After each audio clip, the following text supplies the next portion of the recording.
Muy buenas tardes, profesor Paredes. Mi nombre es Víctor Miguel Munguía Romero, estudiante del módulo 14 y perteneciente al grupo M14C2G19-BC-018. En esta ocasión y con motivo de la construcción de la actividad integradora número 4, semana 2, presentaré información relacionada a la tabla periódica y sus aplicaciones. Sin más, iniciemos. Bien, pues en pantalla podemos observar el índice de esta actividad integradora. Enseguida podemos observar la carátula con los datos generales acerca de la misma. Enseguida una introducción acerca de lo que es la tabla periódica de los elementos y, desde luego, cómo se ha constituido a través del tiempo por medio del estudio de los grandes científicos y de las ramas del conocimiento que por varias centurias se dedicaron a estudiar las propiedades de la materia y de los elementos de los cuales está constituida. En este sentido, realizaremos un análisis de las principales características de la tabla periódica de los elementos, división por familias, periodos, número atómico y masa atómica, y su impacto en la formación de compuestos orgánicos e inorgánicos en la naturaleza.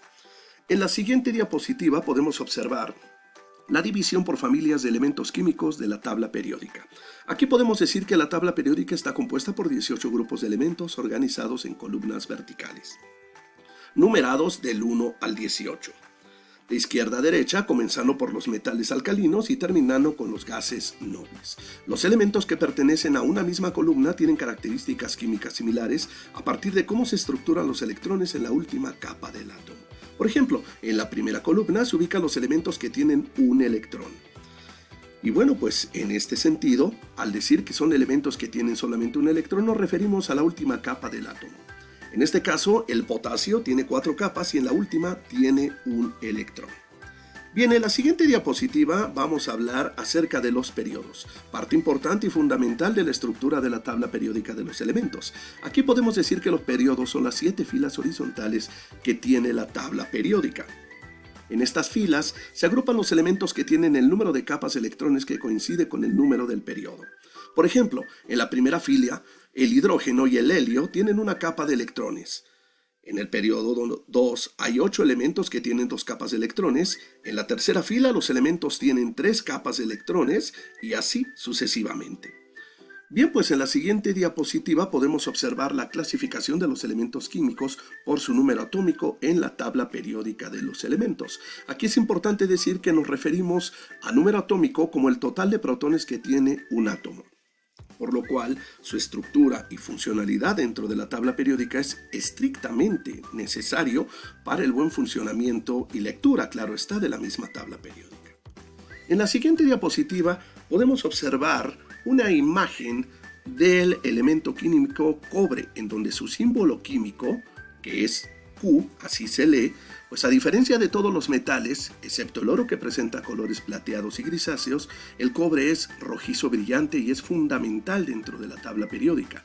Así pues, el cobre desempeña un papel clave en la formación de glóbulos rojos y en la síntesis de fosfolípidos, por lo que necesitamos renovar su presencia en forma cotidiana. En la siguiente diapositiva podemos observar el símbolo químico del potasio. Aquí hablaremos acerca de qué es eso de la masa atómica. Bien, la masa atómica puede ser considerada como la masa total de protones y neutrones. En este sentido podemos decir que los electrones no se tienen en cuenta puesto que su masa es prácticamente despreciable, por lo que un elemento puede presentarse en la naturaleza como isótopos diferentes. En suma, lo que conocemos por masa atómica de un elemento sería la media ponderada de las masas de los diferentes isótopos en función de su presencia en la naturaleza. Y bueno, pues podemos decir que la masa atómica se puede encontrar en la esquina superior derecha del elemento químico dentro de la tabla periódica de los elementos, claro está. En la siguiente diapositiva hablamos de la importancia de clasificar los compuestos orgánicos e inorgánicos. Bien, pues si reflexionamos sobre los efectos de clasificar de forma adecuada los distintos compuestos orgánicos e inorgánicos, sin duda llegaremos a la conclusión de que la misma es vital para entender sus principales diferencias. Así pues, podemos decir que si bien existe una gran cantidad de combinaciones posibles en la naturaleza, lo cierto es que simplemente los compuestos orgánicos se clasifican de acuerdo a su origen. Por otro lado, los compuestos inorgánicos son aquellos que se forman por la combinación de elementos metales y no metales de la tabla periódica, por lo que generalmente no tienen carbono y cuando lo tienen, este no constituye un elemento principal. Podemos decir en suma que conocer cómo se clasifican los compuestos orgánicos e inorgánicos resulta inalienable, tanto por su origen como por el el número de moléculas presentes de ambos, claro está en función de su propia naturaleza química.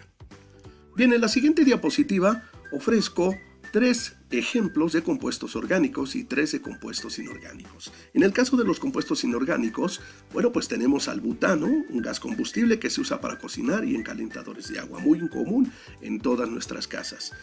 En el segundo tenemos el isopropanol o alcohol isopropílico, que es un alcohol que se usa como desinfectante de la piel. Y en el tercer lugar, el teflón, usado como cubierta antiadherente de utensilios de cocina.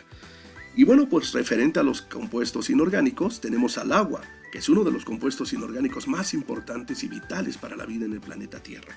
El cloruro de sodio, que es la sal común que utilizamos en la preparación de alimentos, y el bicarbonato de sodio, que es uno de los compuestos inorgánicos más usados en la cocina, en la preparación de pasteles y en la limpieza. En la siguiente diapositiva nos hacemos la pregunta, ¿para qué nos sirve conocer y comprender la estructura de la tabla periódica? Bien, sin duda alguna, comprender su estructura y funcionalidad es vital e imprescindible en el sentido de poder mostrar las relaciones entre los distintos elementos. Desde luego también puede ser usada para predecir las propiedades de nuevos elementos aún descubiertos o no sintetizados aún. Sin embargo, podemos decir que en suma el principal objetivo de comprender y entender la tabla periódica y sus diversos componentes va más allá de su papel crucial en el ámbito químico. En este sentido, trasciende a otras disciplinas como la física y la biología y se ha convertido en un icono del lenguaje universal de la ciencia y de la cultura global, lo cual pues es directamente proporcional al conocimiento coherente y fácil de las diferencias y similitudes entre los elementos químicos e inversamente proporcional al desconocimiento mismo de la materia presente en la naturaleza. En la siguiente diapositiva, pues podemos observar el enlace al video explicativo de la actividad integradora 4, semana 2, módulo 14, el cual en estos momentos estamos grabando. Siguiente diapositiva, observamos la bibliografía que utilizamos para la construcción de esta actividad integradora y que, bueno, pues nos fue de mucha importancia para poder construirla de forma correcta. Bien, profesor Paredes, pues esto es todo por mi parte. Quiero agradecer el favor de su atención, esperando que dicha actividad haya cumplido el propósito de competencias y habilidades propuestas para la misma. Y bueno, pues deseándole nuevamente que tenga muy buena tarde, me despido diciendo que la química es una de las ciencias más hermosas y más exactas que existen en nuestra vida cotidiana. Y que bueno, pues su inferencia y su relación con nuestra vida cotidiana es prácticamente todos los días.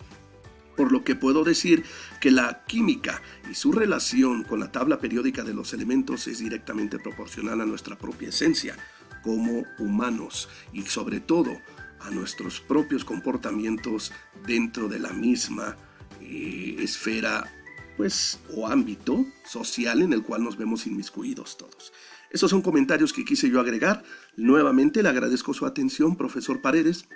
Que tenga muy buena tarde. Hasta pronto.